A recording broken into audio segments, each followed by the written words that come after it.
안녕하세요. 오늘 당신과 함께 좀 깊이 들어가 볼 이야기는요. 프란츠 카프카의 변신입니다. 네, 안녕하세요. 아마 뭐 내가 벌레가 되면 어떡할 거야? 이런 질문 한 번쯤 들어보셨거나 아니면 직접 해보셨을 수도 있을 것 같아요. 그렇죠.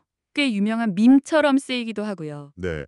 오늘 저희가 함께 볼 자료들, 특히 그 너진 톡채널 영상 분석이랑 다른 자료들을 보니까 와, 이게 100년도 더 된 소설인데 어떻게 이렇게 지금 우리 얘기 같지? 하는 생각이 들더라고요. 맞아요. 그 핵심을 한번 파헤쳐 보죠. 좋습니다.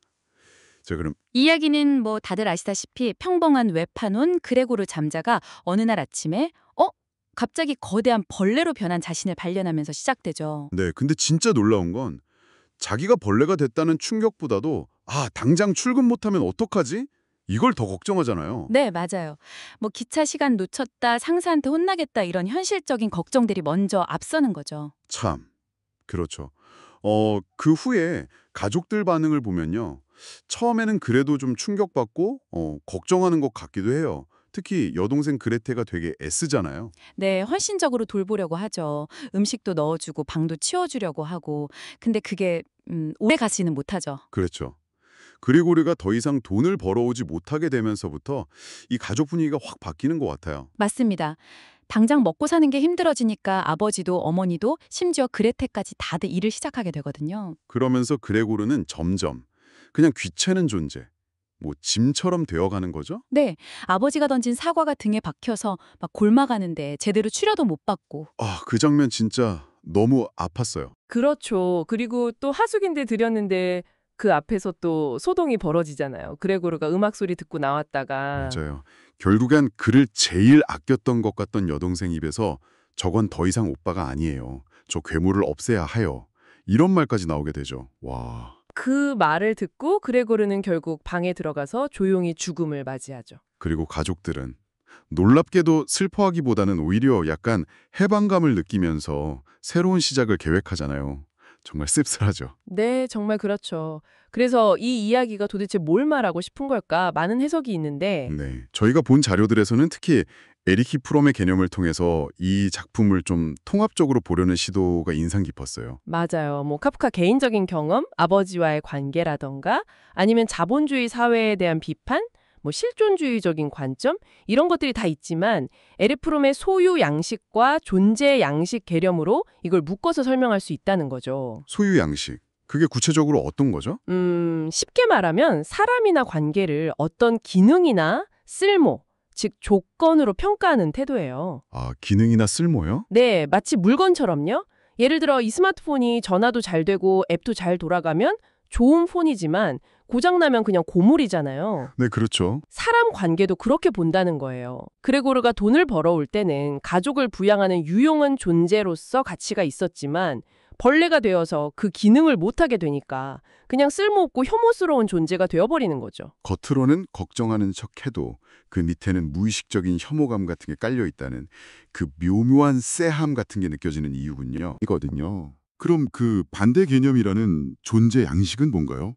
단순히 소유 양식이 아닌 건가요? 존재 양식은 사람의 가치를 그 사람이 가진 조건이나 기능이 아니라 그냥 그 사람 자체, 그 존재 자체에서 찾는 태도예요. 그 사람이 경험하고 느끼고 성장하는 그 과정 자체를 중요하게 보는 거죠. 조건 없는 존중이라고 할까요? 가족들은 그레고르를 존재 양식으로 대하는데 완전히 실패한 거군요. 네, 그렇다고 볼 수 있죠.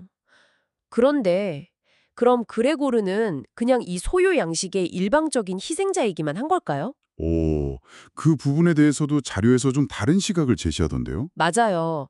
그레고르 자신도 벌레가 되기 전에 과연 존재 양식으로 살았는가 하는 질문을 던져볼 수 있어요. 그건 무슨 뜻이죠? 그가 가족을 위해 헌신한 건 맞지만 그게 정말 자기 삶의 의미를 찾고 능동적으로 선택한 결과라기보다는 그냥 가장으로서 해야만 하니까, 돈을 벌어야 하니까 하는 어떤 의무감 혹은 수동적인 태도에 가까웠다는 분석이죠.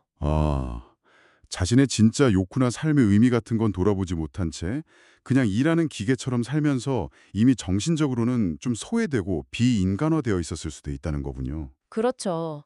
어쩌면 그 벌레로의 변신이 그런 내면 상태가 겉으로 드러난 극단적인 표현일 수도 있다는 해석도 가능해요. 그 자신조차 스스로를 돈 버는 기능으로만 보고 있었을지도 모른다는 거죠. 와, 그 지점을 생각하니까 이 소설이 왜 100년이 지나도 이렇게 소름 끼치게 현실적으로 다가오는지 알 것 같아요. 네, 바로 그거죠.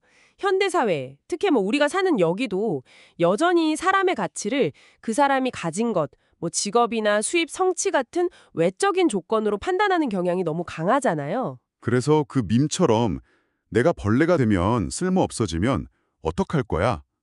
이 질문이 그냥 웃어넘길 농담이 아닌 거죠. 네, 어쩌면 우리 스스로가 다른 사람을 그리고 미래의 나 자신을 어떤 기능으로만 평가하면서 나이 들거나 병들거나 실패했을 때 벌레 취급받을 수 있는 그런 사회적인 분위기를 만들고 있는 건 아닌지.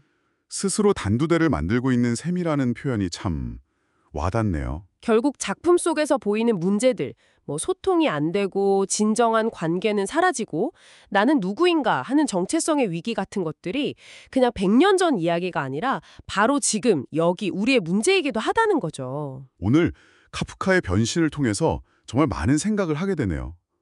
단순한 귀계한 이야기가 아니라 인간관계나 가치 판단의 기준에 대해서 아주 근본적인 질문을 던지는 것 같아요. 네, 이런 기능 중심적인 조건적인 관계가 만연한 세상에서 우리는 그럼 어떻게 살아가야 할까 고민해 보게 되죠. 당신의 관계는 어떤가요? 또 당신 스스로의 가치를 매길 때 얼마나 그 조건에 의존하고 있나요? 만약 그 조건들이 사라진다면 당신에게 또 당신의 관계에 무엇이 남을지 한 번쯤 잠시 멈춰서 생각해 보시는 것도 좋을 것 같습니다. 당신만의 답을 찾아가는 그 길에 오늘 저희가 나눈 이야기가 아주 작은 실마리라도 되었으면 좋겠습니다. 오늘은 여기서 마무리하죠.